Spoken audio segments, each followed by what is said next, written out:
Morning Spirit. Selamat pagi, semangat pagi. Selamat pagi Bapak Ibu dan saudara-saudariku yang dikasihi oleh Tuhan Yesus. Bertemu kembali di dalam Morning Spirit. Pagi ini kita akan belajar firman Tuhan dengan tema sifat yang harus dimiliki orang Kristen dewasa. Sifat yang harus dimiliki orang Kristen dewasa supaya kuat menghadapi masalah dan aniaya.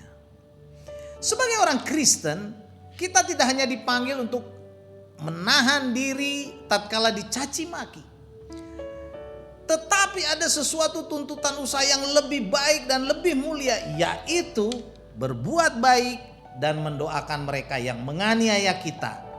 Ini sikap orang Kristen dewasa.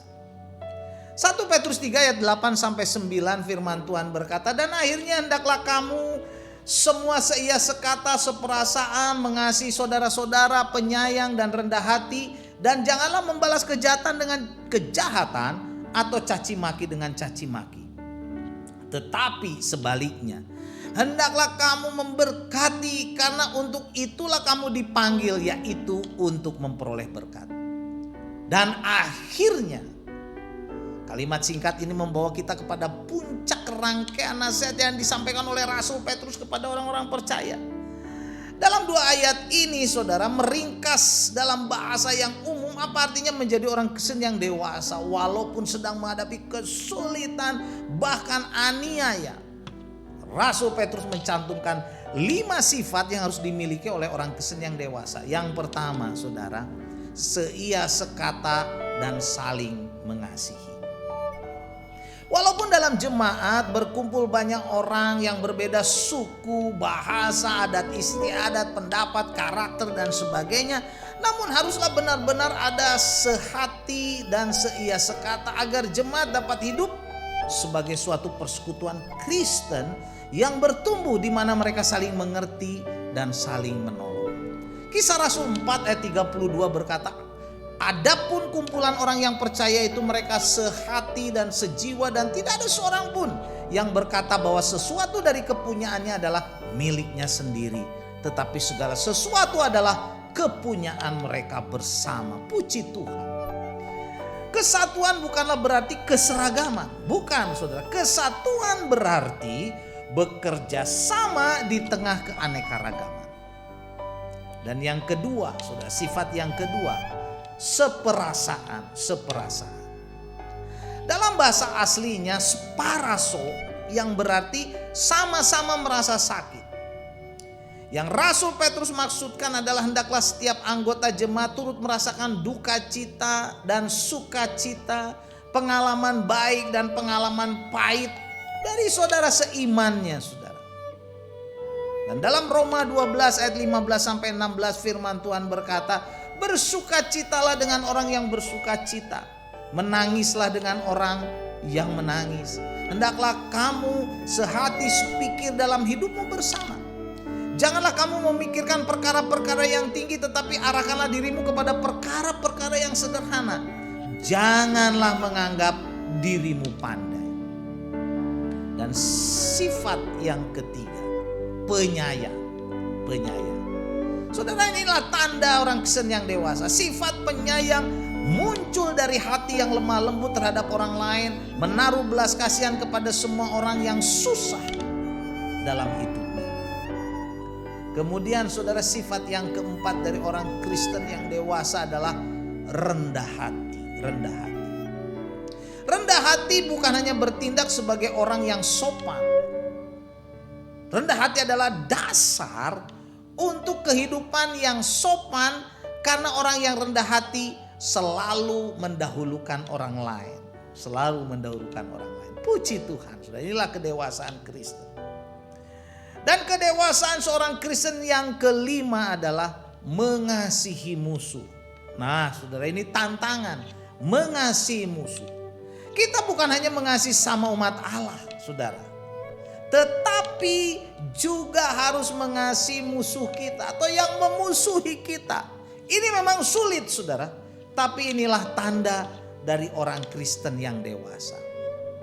Orang-orang yang menerima surat dari Rasul Petrus ini sedang mengalami penganiayaan. Saudara, itu latar belakangnya.